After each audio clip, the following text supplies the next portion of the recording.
வணக்கம் நண்பர்கள். பொற்கொடி ஆம்ஸ்ட்ராங் அவர்கள் புதியதாக கட்சி தொடங்கியிருக்கார். அதை பற்றி சுருக்கமாக பார்க்கலாம். சேனல் பார்க்குற நீங்கள் சப்ஸ்கிரைப் பண்ணி வீடியோ போடுறதுக்கு எங்களுக்கு ஆதரவு கொடுங்க. சரி, வீடியோக்குள்ளார போகலாம். 2026 சட்டமன்ற தேர்தலில் இன்னொரு தலித் தலைவர் உருவாகி இருக்கிறார் என்பதை எடுத்துக்கொள்ள வேண்டும். பொற்கொடி ஆம்ஸ்ட்ராங் அவர்கள் தன்னுடைய கணவர் மரணத்திற்கு பிறகு ஒரு வருஷம் அமைதியாக இருந்துட்டு தன்னுடைய கணவர் நினைவு நாள் அன்னைக்கு தமிழ் மாநில பகுஜன் சமாஜ் கட்சி அப்படிங்கிற ஒரு கட்சியை உருவாக்கி இருக்கின்றார். அதற்கு காரணம் ஆம்ஸ்ட்ராங் அவருடைய கொலைக்கு பிறகு அந்த கட்சியில் அவருக்கு முக்கியமான பொறுப்பு வழங்கப்படவில்லை. அது மட்டும் இல்லாமல் அவருடைய கணவருடைய மரணத்திற்கு காரணமானவர்களுக்கு தண்டனை வாங்கி தருவோம், அதனுடைய விசாரணை மிக துரிதமாக நடத்தப்படும் அப்படின்னு சொல்லிட்டு தான் புதிய பகுஜன் சமாஜ் கட்சியினுடைய தலைவர் பொறுப்பேற்றுக் கொண்டார். ஆனால் ஒரு வருஷம் ஆச்சு, எந்த விதமான முன்னேற்றமும் கிடையாது. அந்த விசாரணையை முடக்கியது மட்டுமில்லாமல் பொற்கொடி ஆம்ஸ்ட்ராங்குடைய வளர்ச்சியும் தடுக்கணும் அப்படிங்கிறதுக்காக அவரை கட்சியிலிருந்து நீக்கியிருக்கிறார்கள்.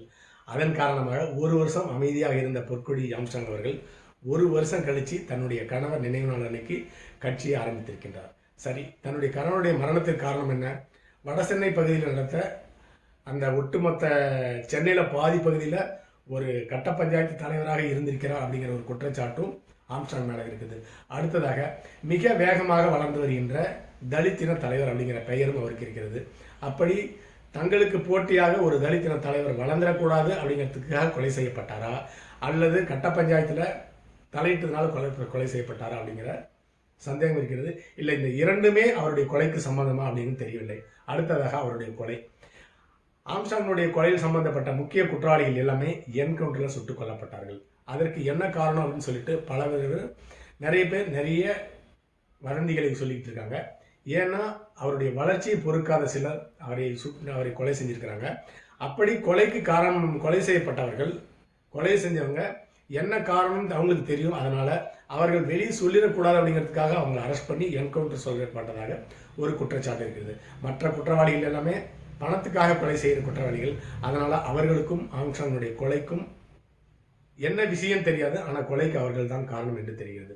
அடுத்ததாக பொற்கொடி அவர்கள் ஒரு வருஷமாக முடக்கப்பட்டதன் காரணமாக தன்னுடைய கணவர் மரணத்துக்கு நீதி வேண்டி இப்போது கட்சி ஆரம்பிச்சிருக்கார் என்று எடுத்துக்கொள்ள வேண்டும். ஒரு நீண்ட நெடிய பயணத்தை அவர் துவங்கி இருக்கின்றார். நீண்ட நெடிய பயணம் அப்படின்னா வைகோ அவர்களைப் போல தமிழ்நாட்டில் ஒரு மூலையிலிருந்து இன்னொரு மூலைக்கு நடைபயணம் மேற்கொள்வது கிடையாது.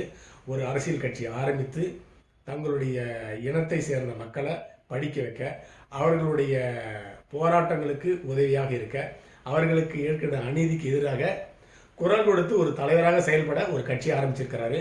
அதாவது தனக்கான ஒரு முகவரியாக அந்த கட்சியை ஆரம்பிச்சிருக்காரு.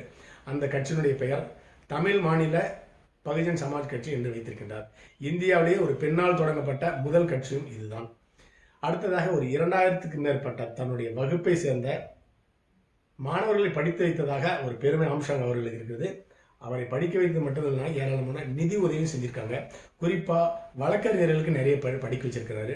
அது மிகப்பெரிய சாதனை என்று எடுத்துக்கொள்ள வேண்டும். ஏன்னா ஒரு அரசியல் தலைவர் என்றாலே பணத்தை கொடுப்பாங்க, மாநாட்டு கூட்டிகிட்டு போவாங்க, கட்ட பஞ்சாயத்துக்கு அடிதடிக்கு தான் தங்களுடைய அடியாட்களை பயன்படுத்தி கொள்வார்கள். ஆனால் ஆம்ஸ்ட்ராங் அவர்கள் அடியாளுக்கு பயன்படுத்திக்கிட்டாங்களோ இல்லையோ தெரியாது, ஆனால் கண்டிப்பாக ஒரு 2000க்கும் மேற்பட்ட இளைஞர்களை படிக்க வச்சிருக்காரு. குறிப்பாக சட்டம் படித்து அவங்களை லாயர் ஆக்கியிருக்காரு. அது ஒரு தனிப்பட்ட மனிதனுடைய மிகப்பெரிய சாதனை என்று எடுத்துக்கொள்ள வேண்டும். இப்பொழுது பொற்கொடி ஆம்ஸ்ட்ராங் அவர்கள் ஒரு கட்சி ஆரம்பிச்சிருக்காங்க. கண்டிப்பாக அவரால் பலன் பெற்றவர்கள் அந்த கட்சிக்கும் பொற்கொடி அவர்களுக்கும் மிகப்பெரிய ஆதரவை கொடுத்து அவரை கை தூக்கி விடுவாங்க அப்படின்னு எந்த விதமான சந்தேகமும் இருக்காது. அடுத்ததாக அண்ணா திராவிட முன்னேற்ற கழகம், திராவிட முன்னேற்ற கழகத்துக்கு இந்த பொற்கொடி ஆம்ஸ்ட்ராங்களுடைய அரசியல் வரவு, புதிய கட்சி ஆரம்பிக்க அப்படிங்கிறது மிகப்பெரிய குடைச்சலை கொடுக்கும். ஏன்னு கேட்டிங்கன்னா, திராவிட முன்னேற்ற கழகத்தினுடைய வெற்றியில் ஒரு சில பங்கு என்னன்னு கேட்டிங்கன்னா, தலித்தினுடைய வாக்குகள் திராவிட முன்னேற்ற கழகத்துக்கு கணிசமாக கிடைக்கும்.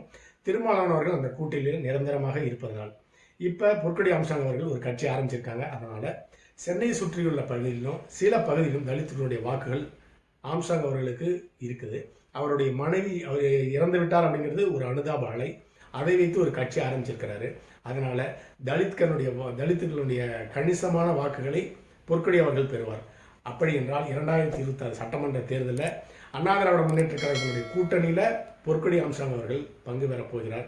குறைந்தபட்சம் ஒரு சீட்டாவது அவங்களுக்கு கிடைக்கும். அதன் மூலமாக தலித்தினுடைய வாக்குகளை பெறப்போகிறார். கட்சி ஆரம்பிச்சிருக்கார் அப்படிங்கிறது ஒரு சந்தோஷமான விஷயம். ஆனால் அரசியல் என்றாலே சித்து விளையாட்டு, ஏமாற்றுவது, பொய் பேசுவது, இதுதான் அரசியலாக இருந்து கொண்டிருக்கிறது.